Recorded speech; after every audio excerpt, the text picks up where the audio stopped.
Hello everyone, dito na tayo sa ating only discussion. So, I will be discussing first the Boolean algebra.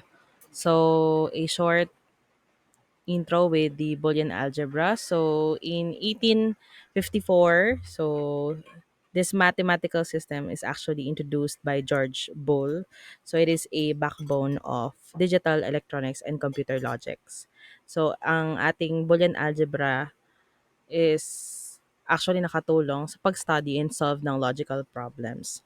So now, ano nga ba yung Boolean algebra? So the Boolean algebra is actually just a manipulation of objects that can takes only two values. And yung value na to is yung true or false. So I hope ito rin yung sagot nyo kanina sa ating QOTD. So it represented by 1 and 0. So kapag sinabi natin 0, siya ay false and 1 is true. Kapag sa switch, for example, ang on doon ay 1 and ang off doon ay 0. Ganun lang siya. So, of course, our computer is actually using binary signals. So, ito talaga yung halos nagpapawork ng ating computers or this is what your system actually understand. So, Boolean value has arithmetic. So we only use, even though we only use 0 and 1, ginagamitan pa rin natin to ng addition, multiplication, and yung pagbaliktad. Diba? So we don't have any 2 or 3 here or a negative number. It's just 1 and 0. So hindi nag-aalala si Boolean values sa quantities. Hindi niya rin goal na magbilang. Kailangan lang natin mag-represent ng logic and decision making. So ngayon, ano yung meron sa Boolean? So, ang pinaka ano talaga niyan or in Boolean logic, all we need is the and or a not. Ito yung mga gates na yon. So, let's start with the OR gate. So, ang OR gate, ganito po siya, kung makikita natin dito. Actually, may table ako dito later on na makikita natin. So, ang fundamental logic tong gate na to, yung OR gate na to. So, it represents addition. So, katulad lang nito ng isang parallel switch. At least one po doon is true or at least isa doon ay 1. Ang magiging output niya is 1 or true. So, for example, let's turn this 0, 0 into or yung 0 and 1 sa true or false. So, for example, we have here false plus false is equivalent to a false. And false plus true is equivalent to a true. And of course, kahit pagbalik rin natin yan, true pa rin ang sagot. And of course, both one or both true is equivalent of a true. So for an instance, katulad nito, sa switch A and B, kapag parehas silang on or sa switches, parang naka-close yun eh. Yan po ay magkakaroon ng ilaw. Mag-open sila ng ilaw kasi nga parallel sila. Pero kahit isa lang din doon ang naka-on, inon mo siya sa switch, magla-light up yung bulb. And kapag both silang open, or ito yung nakikita nyo dyan, 0 plus 0 yon, of course, wala pong ilaw yung bulb nyo. Ganun po siya. So, kahit isa lang doon ang naka-true or naka-1, ang sagot po doon ay true.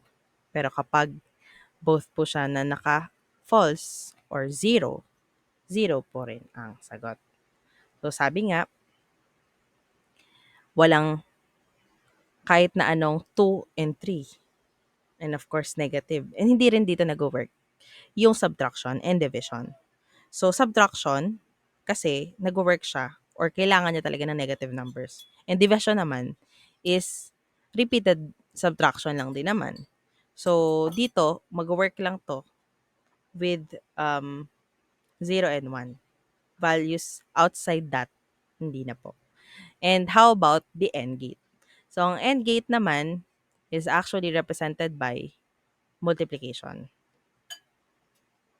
So, kailangan parehas pong one or true yung both input natin para magkaroon tayo ng output na one din.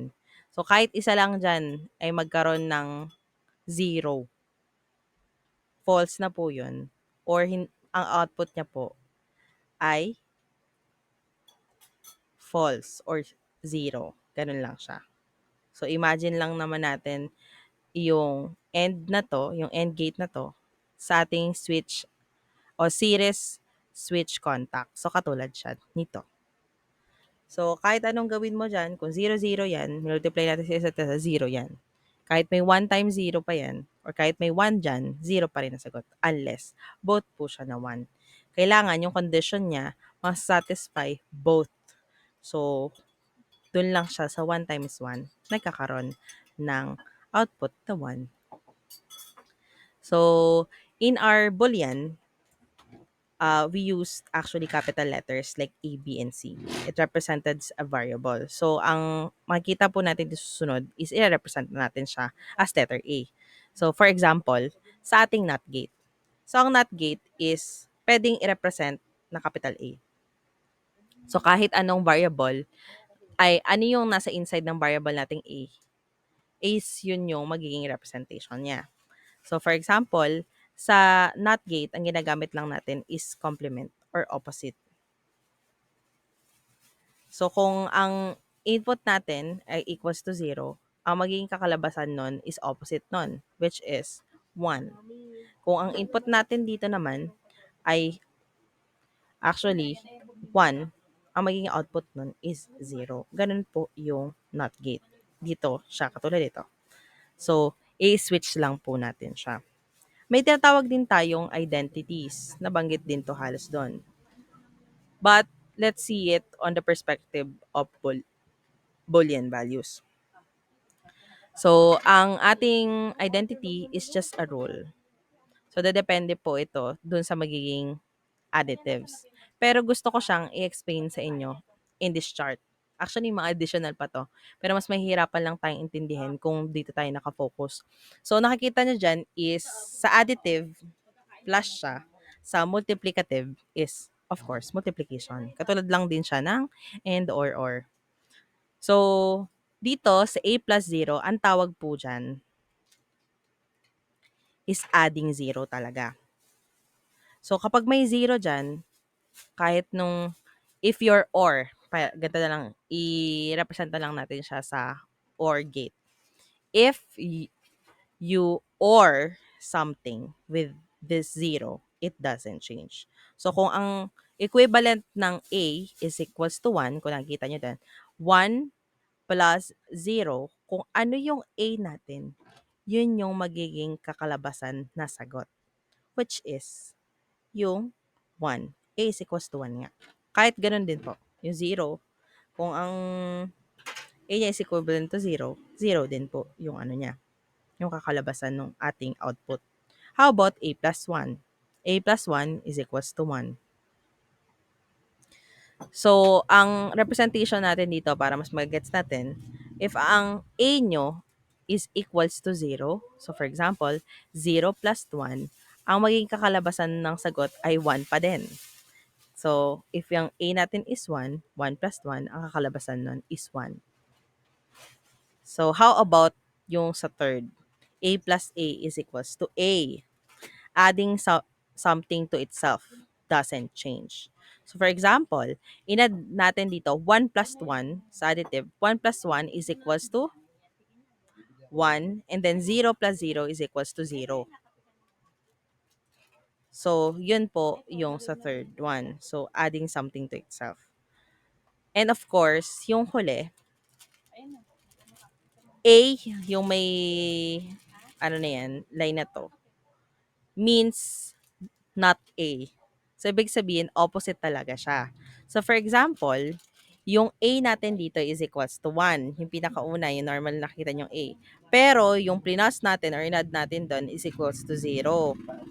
So, dahil magkakaroon tayo ng flipping or complementary, babaliktad natin ngayon kung ano yung meaning ng dalawa. So, instead of 1 ang nasa loob nitong A na 'to, normal na A, magiging ano siya, opposite. So, kunyari 1 plus 0 gagawin lang natin siya, 1 pa rin yung sagot nun. Kahit i-flip mo pa yan, 0 plus 1, flip mo yan, 1 pa din ang sagot. Kahit anong gawin mo diyan, kahit babalik-balik na rin natin 'to, 1 pa din ang sagot. Sa multiplicative, gano'n din naman. Pero of course, kung ang sabi dito kanina, kung ang 1 sa kabila ay yung pinakauna natin, yung magkatapat, 1 plus 0 is equals to 1 sa addition is ang pinakaano niyan is 0 naman instead of a 1. Pag multiplicative, yung kahit anong nakalagay dun sa A, 0 ang sagot. A times 0 or yung 1 times 0 natin is equals to 0. 0 times 0 is equals to 0. Ganun siya. So, adding with 1 doesn't change the value. So, susunod naman yun. Yung nakita nyo 1A na yan. 1A or 1 times A is equals to A. So, for example, 1 times 1 is equals to 1. And, ano to? Sorry, baka mag-exchange eh. 0 times 1 is equals to 0. So, kung sinusulat nyo to, magkakaintindihan tayo. And of course, AA, double A, is equals to A. So, multiplying a value by itself doesn't change or doesn't change it. So, for example, multiply natin siya both side. 1 times 1 is equals to 1. 0 times 0 is equals to 0. Ganun siya. And of course, the last one, A is actually complementing our A and its complement or can never be both B1. So, kung ang A is equals to 1 and the other A is equals to 0, ang magiging sagot nun is 0. Kanina, kung nakikita nyo, opposite-opposite lang yan halos eh. Yung end-end niya. Kapag kahit anong gawin mo, 1 times 0 yan, 0 yung magiging sagot. Opposite nung kanina, kahit 1 times 0, 1 yung sagot. Dito naman, ay 1 plus 0 is equals to 1. Dito sa multiplication or multiplicative, 1 times 0 is equivalent to 0. And 0 times 1 is equals to 0. Ganun lang po ang ating identities. So, para mas maintindihan natin tong um, Boolean, i-associate natin siya sa logic gates talaga. So, ito yung easier version nung dinidiscuss ko kanina. And explain natin tong logic gates with the truth table. So, ngayon, ano ba ang logic gates? So, logic gates is actually building block ng computer yan. So, for example, ang tinitake niya yung input, ipaprocess niya yun, and magpaproduce siya ng output according to the Boolean laws. So, yung logic gates are built from transistors, integrated circuits. So, pinapasimple niya yung building blocks. Just like yung Lego pieces na kinakombine natin para makapag um, build tayo ng isa pang larger digital system like yung computer, calculator, and a smartphone. O ano ba yung truth table? So yung truth table lang naman is like a blueprints ng ating um, logic gates. So ang logic gates ay binubuo ng and or not. Ito talaga yan. So, ito yung pinaka-basic. So, ang add, multiplication logic, or addition, and not inversion. So, sabi dito, 0, 0, kapag sa and yan, dahil multiplication, 0, 0 is 0. 0, 1 is 0. Kahit isa lang doon, kahit isang 0 lang dyan, 0 yan kapag sa and. And both 1 are a true or a 1. So, kapag or, kahit isa lang dyan ang mag-1, 1 na yan lahat or true na yan lahat. And not is of course the opposite. So, yung XOR, okay, ito na yung meron kasi siyang addition. So, every other gate, we have the NAND, NOR, and an XOR. So let's start with the XOR or the exclusive OR gate. So kanina, nakikita nyo, um, ang ginawa natin, sabi kahit isa lang doon ay 1 sa ating OR. Kung naalala nyo, kanina lang yun ah. Kung naalala nyo, kahit isa lang doon ay 1 na siya. Pero sa OR, meron tayong exemption. So kanina, kapag sa OR, kapag both 1, ang magiging equivalent niya is 1. Sa OR, XOR naman, or sa exclusive, yung true, both true, magkakaroon siya ng output na different. So, i-opposite niya. Maliban na lang kung 0 talaga yan. So, 0, 0 pa din dito is 0. And kapag opposite sila, kahit 1 lang yan, 1 yan. And then kapag both yan na true or both yan na 1, ang magiging sagot nun is false. Pag and or naman, complementary or. So, eto na. So, lahat ng both 0, ang magiging output niyan or both false yan, 1 yung magiging sagot. Opposite siya. So, kapag meron diyang 1, lahat na magiging sagot niyan ay 0. Kapag both yan na 0, 1 yan sa NOR. Kapag NAND or not and, yung tawag, not and talaga yan. Opposite. So, kung nakikita nyo kanina, kapag both 0, pag both 0, 1 siya. Kapag may 1, may isang 1 doon, so opposite, kapag dalawa siya magkaiba, 1 pa rin yung sagot.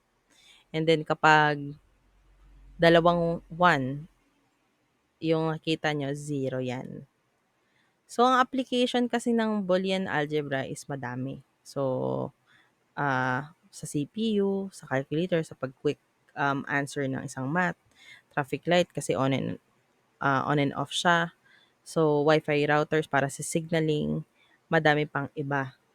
So, ang Boolean value is actually satisfied by the logics. So, tandaan nyo lang yung and, or, and the not.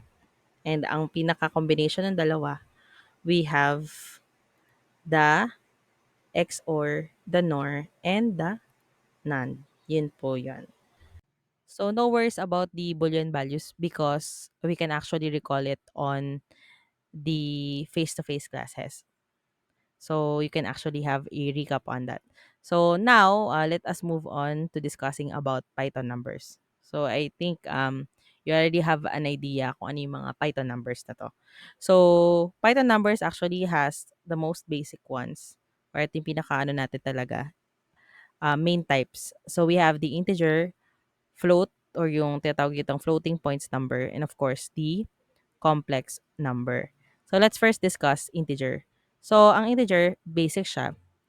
Ang pinaka-definition talaga niyan is actually a whole number. It can be positive, negative, or a zero, just without a fraction. Talagang walang decimal.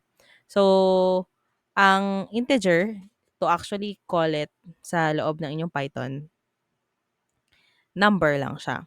So, in here, my example is you have a variable a and it stores the number or the integer 10 as well as yung b, it stores the number 20 and yung c, combination lang siya. So, pinag-add and then ang store ni c is actually a whole number or equivalent to 30 kasi inad yung dalawa.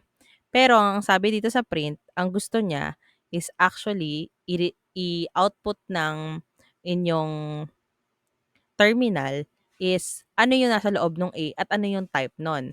So, ang magiging kakalabasan niyan is 10 and ang type nun is int or int yung nakalagay. So, yun yung magiging output nito. And also, ganoon din naman yung C.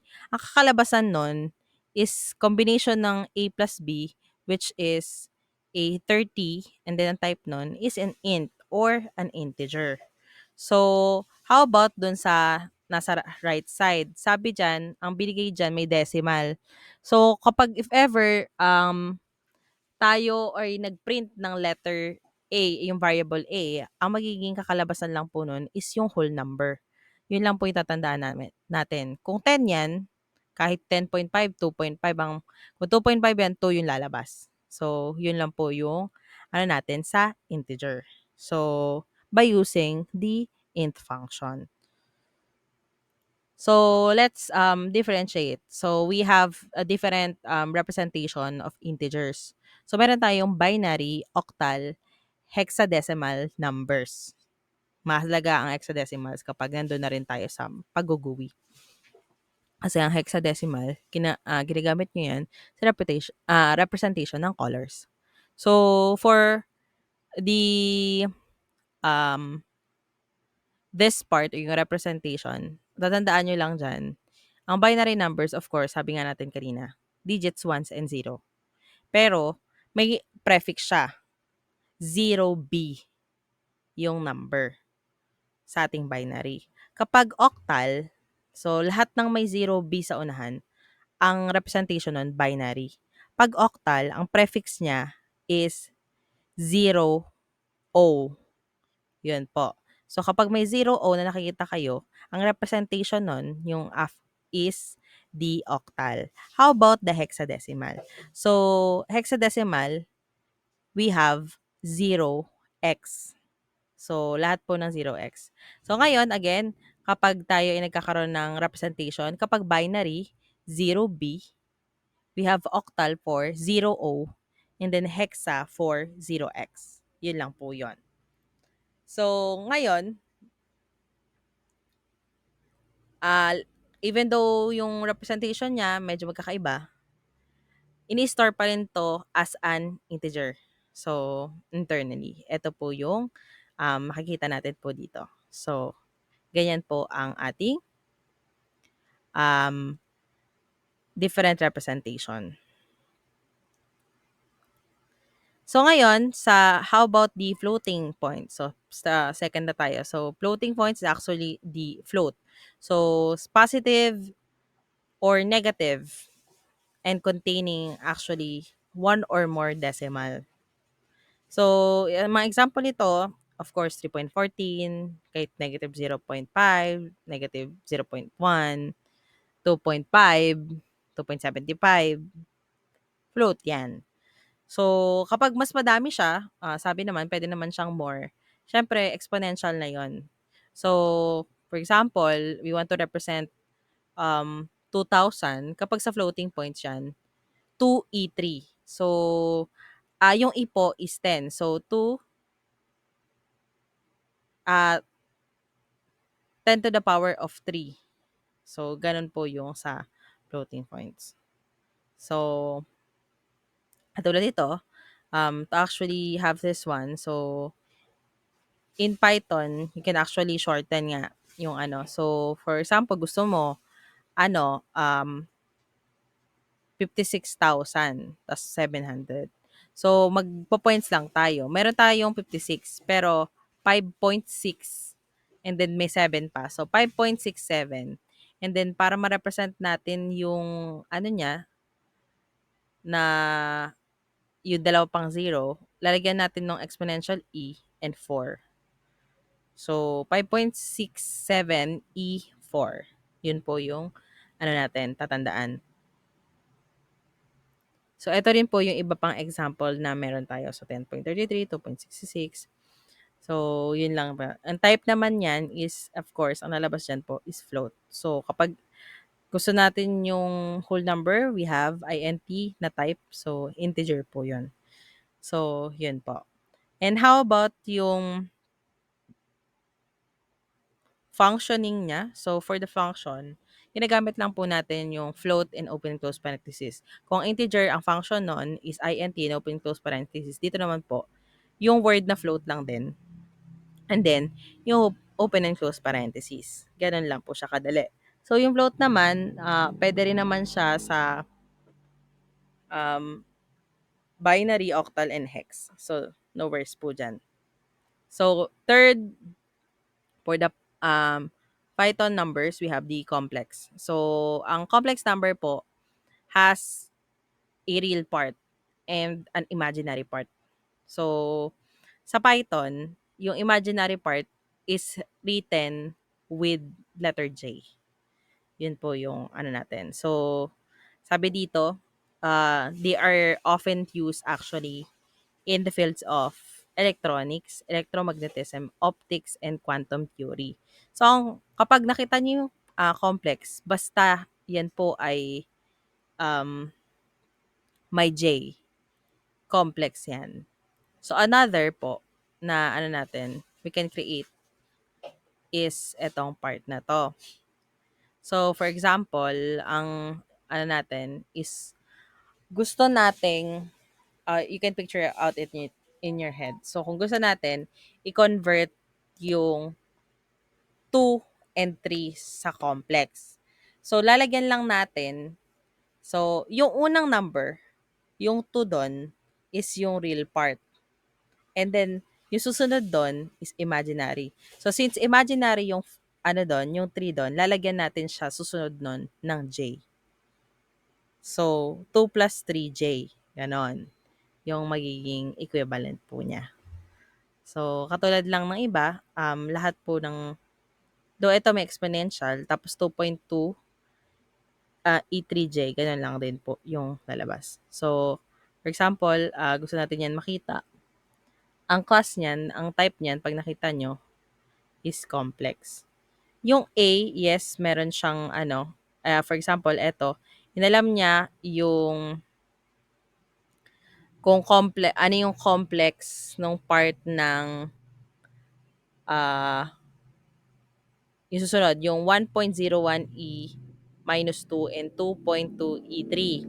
So, ang gagawin lang po dyan, ikakopy niya lang yan. So, for example, ang magiging sagot niyan is, ko-convert natin 0.0101 plus 2200J. Kasi ang magiging imaginary part is yung susunod na number. So, ganun lang din po sa ano. So, we have 5.3 and 6. Ang magiging ano lang po dyan is yung imaginary natin is 6. Or kunyari, for example, dito sa right side, A is equals to 5 plus 6J. Ang type niyan, or kung alamin natin yung type niyan, is of course, makikita natin yung class complex. So, yun lang po sa ating complex dito sa introduction. So, and of course, complex, we can create complex uh, with lots of things. So, for example, but you cannot convert complex numbers into another number type. Yun lang po ang hindi natin kaya. Even though yung float natin, kung ay si integer binigyan natin decimal, pwede siya i-float. Pero si complex hindi siya kaya mag-convert um sa iba pang part, or yung hindi natin siya pwedeng i-convert sa integer and float. So next with this is the random numbers. So Python doesn't have a direct random numbers. So may function build po ang ating random numbering. So for example, if you want your program to actually release or a random number from 0 to 1, magkakaroon tayo ng module. So to represent random, or in your Python, you have to have your imports. So, ang lagi una pong itatype is import random. So, sa import random, pwede na po natin siyang um, mandohan na ano ba yung gusto mong i-print. So, for example, print natin random and range of 1 to 10. Pwede dyan. Also, pwede dyan is random dot random. So, instead of R and range, so ang lalagay mo lang dyan is para makakuha ka ng float number. So, kung gusto natin float number between 0 and 1, ang sasabihin lang po natin dyan is random.random. Yung nasa loob ng print. Between 0 to 1, for example, or 1 to 10. Oh, so, bahala na siya kung ano yung randomizer na random number na bibigyan niya sa atin. So, normally, hindi tayo pwedeng um, magsabi or idiktahan natin siya. Kasi may module naman siya inside the Python. Tinawag lang natin siya dun sa likod ng Python. So, kung gusto niyo pick ng random integer, so instead of random.random, kasi para sa float yon. So, instead of random.random, we have random.r and int. Tas r and int yung nakalagay dyan. And then, bibigyan ka na niya ng integer. So, paano naman kapag sa list? Kapag sa list, 'di ba alam niyo 'yan, for example, ang list natin is or mag-select tayo ng item sa list. For example, ang list niyo we have apple, banana, cherry. So, sa apple, banana, cherry na 'yon, so i-aano mo diyan is print, of course, random.choice tas kung ano yung mismong list na lalagay natin. So, yung list tatandaan niyo naka-include siya para ma-identify siya na list, naka-include siya saan? Sa square bracket. So, apple, banana, cherry. So, yun po yung nakakatulong tayo dun sa pag-aano ng choices or kung ano yung gusto nyong i-generate ng inyong Python with the use of random. So, need nyo po ng module for random. So, ano ba yung mga pwede natin gawin dito for the next few activities kung magkakaroon man tayo, no? So, just heads up. So, of course, we have random numbers, use siya sa mga game simulation and cryptography. Pero mas madalas ang ginagawa natin dito or I have examples of program. Normally, ang ginagawa natin dito, paunahan tayo makapag-create ng mga random numbering na ganito, pinakasimple lang. Ah, doon natin siya ginagamit. So, for example, gusto nyong mag-choose ng mga kagrupo nyo, pwede natin i-random, gamitin to si random para makapag-choose siya sa list ng mga pangalan nyo. Kunyari, kung sino yung mga pwedeng maging magkagrupo. So, for the application, dito tatapos yung part na to. Madami pa tayong maririnig. So, wait a minute. So, pinoportion-portion natin siya. So, for the application, we have, of course, Python numbers are everywhere as actually in programming. Hindi lang talaga sa Python. Ginagamit natin siya halos sa iba pang part. So, we have the integer for whole number, counting, or indexing ginagamit dyan. Float for precise calculation like money. And of course, yung may decimal siya. Complex is for actually engineering talaga yon in science. Pero dito, meron nga siyang real part, which is yung pinakauna, and then the imaginary part, which is yun yung lalagyan natin ng J. Si random number is of course, para actually nagagamit natin to lagi kung kayo ay mag-choose ng randomizing game para sa project nyo. Isa to sa mga makakatulong. So, if may confusing or may mga gusto nyo to ma-recall, sa face-to-face na talaga to. So, yon. Next is Python string. So, in Python string, let's define the string. So, we have numbers and now the string. So, string is a sequence of characters, actually, like words or sentence. So, each characters has a Unicode value, which is like a unique number. So, we write string inside the quotation, single, double, or triple. So, pinakasimple na yan. So, to see what the string looks like, this is what it is.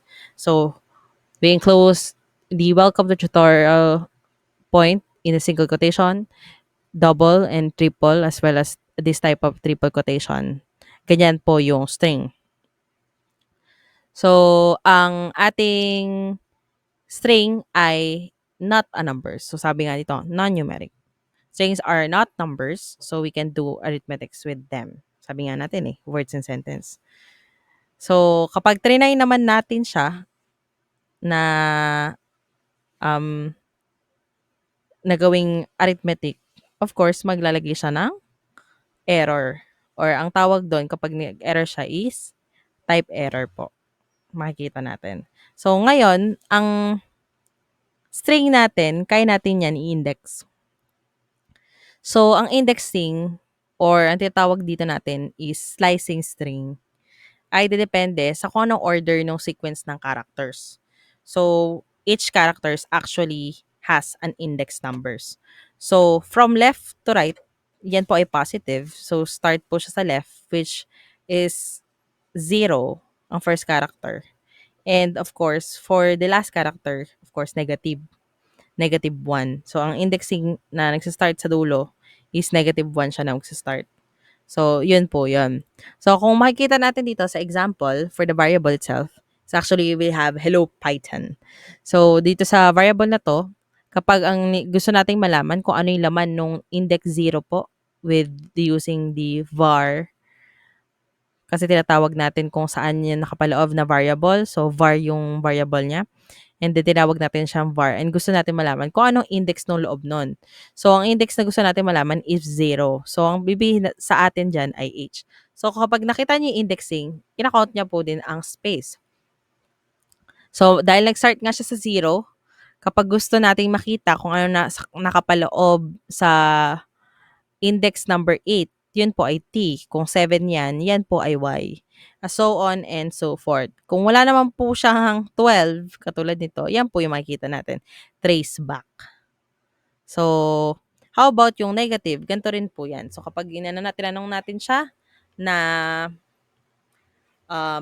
negative or gusto natin makita kung laman ng negative, nag-start po siya sa right, last number, yun po ay mag-start sa negative 1, hindi sa 0. So, negative 1, of course, letter N, kung gusto natin malaman kung nasa loob ng letter, ay index number 7, space po yung makikita natin. So, ganun lang po ang indexing. So, immutable po ang tawag natin sa isang string. So, cannot be changed once is created. So, we can read actually the characters using their index. But, lagi natin tatandaan, with that we cannot assign new characters directly. So, ang gusto natin na ipalit natin kay index 7 ay Y, yan po ay magkakaroon ng error. So, traceback most recent call, yan po ay sabi, object does not support item assignment. So, yun po yung makita natin. So, ngayon, let's move on to string slicing pa din naman, pero with the use of a colon operator. So, the colon operator is actually slicing strings and get substrings. So, ang syntax niyan ay makita natin dito. So, X colon operator with Y. So, katulad lang ng kanina, but with the semicolon. So, from this move forward, ang gusto natin is makuha natin is yung start ng index niya and then yung end. So, ang X is equivalent dun sa sa syntax niyan ay yung expo ay yung start ng index and yung end naman po ang nirepresent niya is y. So, kung naalala niyo yung box kanina, ang gusto nating makita na start index ay nagsa-start po siya sa index number 3 and the end index should be on 8. So, ang makikita po natin dyan ay LO and PY lang. So, kung gusto natin negative, kung ano yung in-opposite lang naman natin, negative 9 and negative 4 index, LO and PY. So, yan po ang ating ginagawa sa slicing as well as this one. Ganon din po.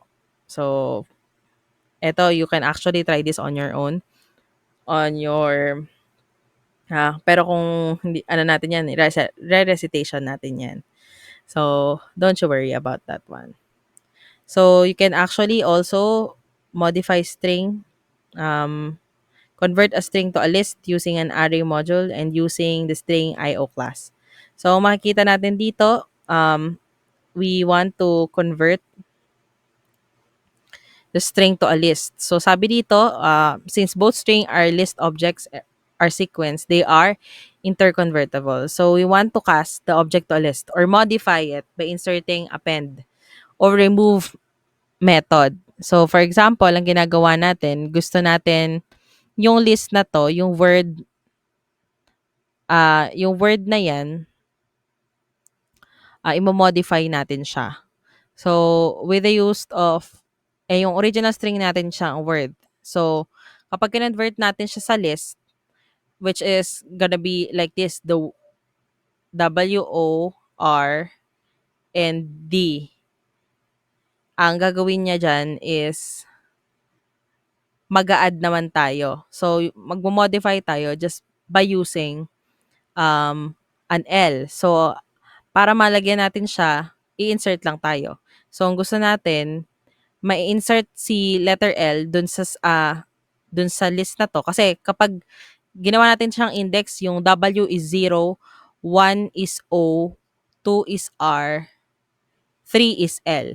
So, gusto natin ma-insert si letter L sa index number 3. So, dito sa pinakita dito sa nasa right, yung nakabox na yun, yung puti. So, ang ginawa dyan po is in-insert siya sa index number 3. So, naging WORLD or world. Ngayon, gusto natin siya i-print, kaya yun yung nakita nyo. Pero, to join it all together again, ang lalagay lang natin dyan, kung ano yun nandun sa single quotation, dot join L1. So, ang pag minodify natin siya, world na siya ngayon instead of word lang. So, how about using an array? So, pag using an array, mag-import ka ng array, tapos tatawagin natin siyang AR. So, we have a variable is equals to word, tapos i-string natin siya. Ngayon, yung array na yon is magkakaroon ng ah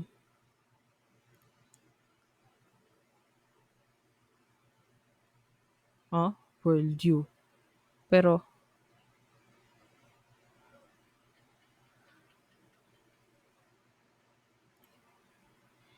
so dito sa array na to, insert lang tayo ng L ulit. Ganun lang din naman yung ano. Pero ang inaano niyan is Unicode para ulit siya ay ma-combine. And of course, using the IO class, ang IO ganun din. Isisik naman niya, hanapin niya um, yung mismong index sa number 3 and then ira-write niya ngayon yung LD kasi um, i-add lang natin siya dun sa pagitan. So, para hindi mabura yung susunod na letter. Ganun yung gagawin. So, LD and get value. And then, of course, kapag binodify natin yung string, ma-add ulit si letter L. So, ganun lang po siya. So, yung concatenation naman, tapos na tayo dun sa part ng modifying. Dito tayo sa concatenation. Ang concatenation po is joining your strings together. So, for example, we're going to use this kind of adding. So, for example, you have your variable with hello and another variable with the world. So, kapag print yan, as is lang siya, hindi siya combine agad. But, kapag ginamit natin or tinawag natin yung mga variable kung saan sila nakastore and kinombine natin siya with arithmetic of addition, and in-store natin siya for another, which is dito, is str3, ang magiging kalalabasan po natin dyan ay hello world, katulad nung nandito. And also, pwede natin siyang i-multiply with the repetition operator, which is yung asterisk. So, ang nalagay dito, 3 beses siyang mag-hello. And as well as this one. So, for example, kasi 'di ba, ang ano natin is hindi naman siya talaga nagpo-provide ng si Python kasi hindi nagpo-provide ng space. So, you can actually add spaces by this one. So, may other ano pa naman 'yan kung gusto niyo lagyan ng space. 'Di ba? You actually know that already. So, this string concatenation is also can be like this, for example. And pwede naman siyang maulit. For example, gusto natin, kapag kinonbine na siya, is maulit siya ng 3 beses. So, 3 beses na magkakaroon ng hello world. Ganun lang po. So, apart from plus and the repetition operator, no other arithmetic operators symbols can be used to with string operands. So, hindi na po siya magwo-work aside doon sa dalawa na yon.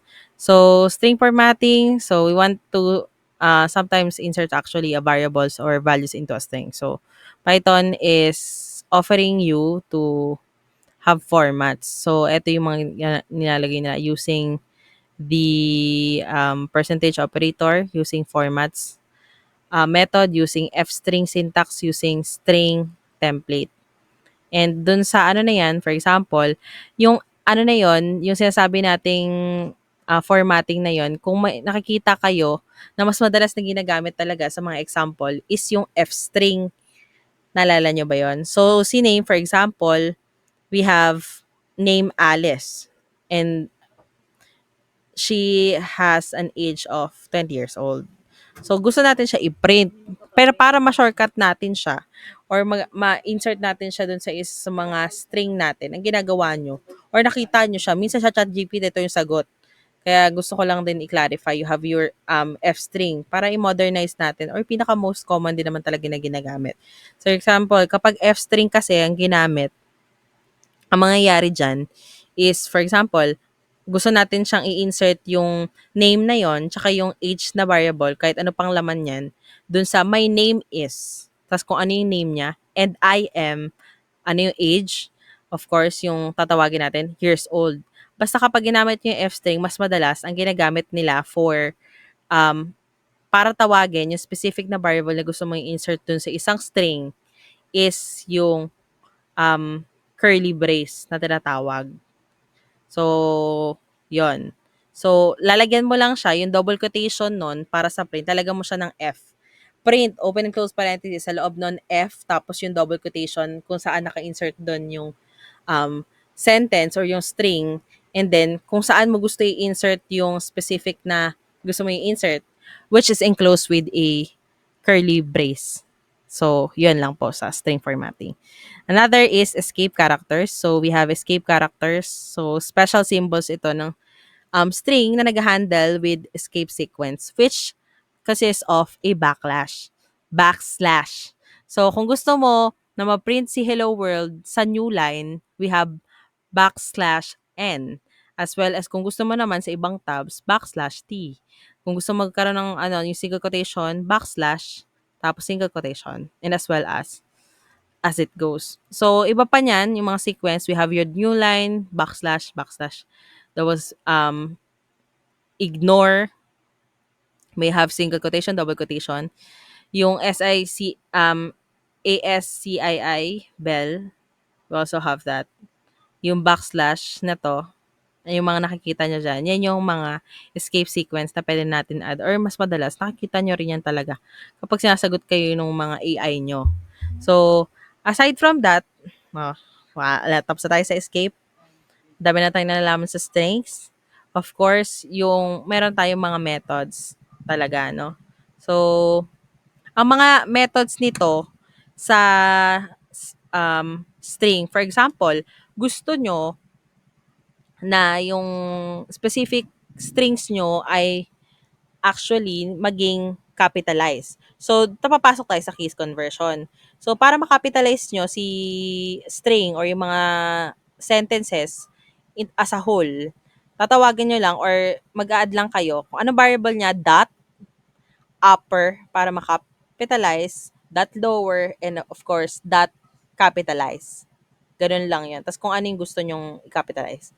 And then, alignment, meron din tayo niyan. We have center, L just, left just yan, justification, and right justification. So, yun yung alignment. Or nakita nyo kanina, we have also the split and the joint. Dot lang yan. We have find and replace, that find and that replace. And of course, para ma-check nyo, yung ito ba is alpha, is digit, or is space. So, checking lang. And of course, kung gusto nyo, translate. So, for example, gusto natin capitalize yung, kunyari, instead of hello world na capital, naglagay kayo ng hello world na puro lowercase lang. Tapos gusto natin siyang ano, i-capital. So, para makita natin yun as capital, maglalagay tayo ng print, open close parenthesis, tawagin natin yung variable niya. For example, naka-enclose yun sa variable text. So, print, open close parenthesis, text, dot upper, open and close parenthesis again, and then the closing parenthesis dun sa susunod. So, ganun lang siya. So, okay, you have conversion, capitalize, case fold, lower, ito yung mga yon. You can actually access this. Swap case, the title, upper, ito yung alignment, ito yung RGS na sinasabi ko sa inyo. Split and joint, madami naman to at talagang hindi naman lahat to magagamit natin, depende na lang to sa inyo. At least we are actually going through all of this kasi at least may mga idea na tayo on how to deal with the string. And of course, yung sa tinuro natin kanina, we have the numbers. And last for this one is find and replace. Ito yung nakikita natin. So, madaming application to. Pinakamagamit natin to maliban sa numbers, of course, yung string. Yung string. Sa tandaan natin, si string is immutable siya. So, we can access them by indexing and slicing. Sinusuportahan na din niya yung concatenation or yung pag together, repetition, pag palit, formatting, the depende yan, uppercase, lowercase yan. So, write just and escape sequences. Kung gusto nyo, magkaroon kayo ng new line, \n. So, ganun siya. So, talagang magagamit natin yung string manipulation all throughout the the semester.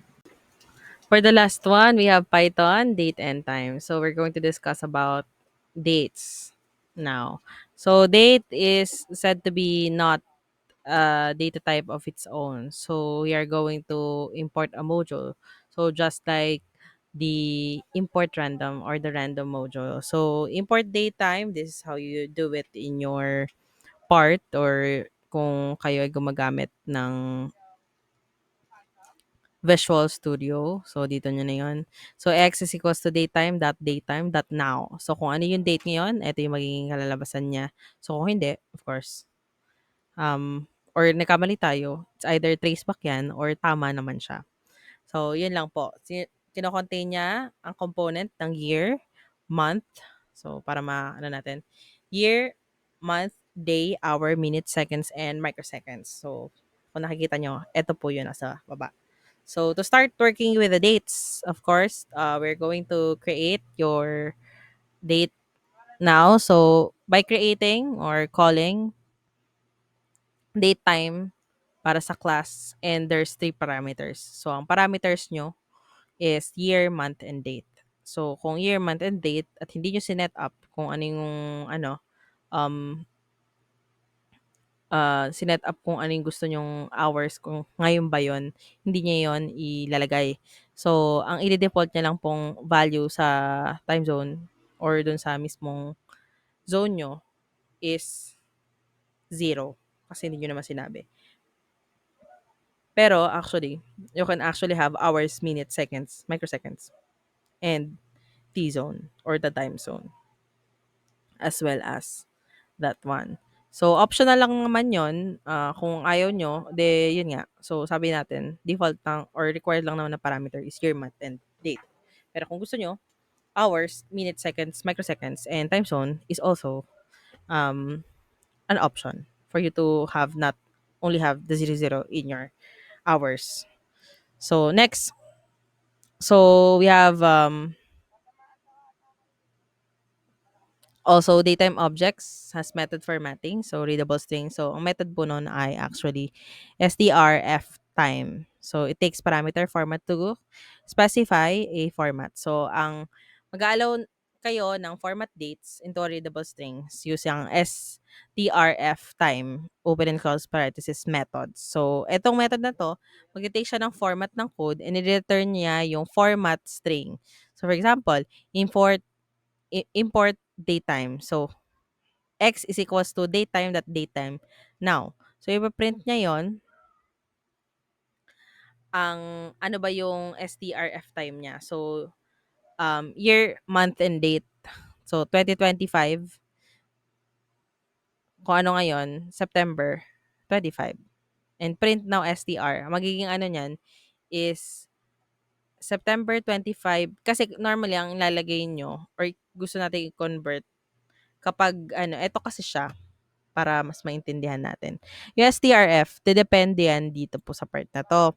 For example, ang ginawa nyo dyan, gusto nyong malaman yung date. Yung B is, ang description yan, month name in full version.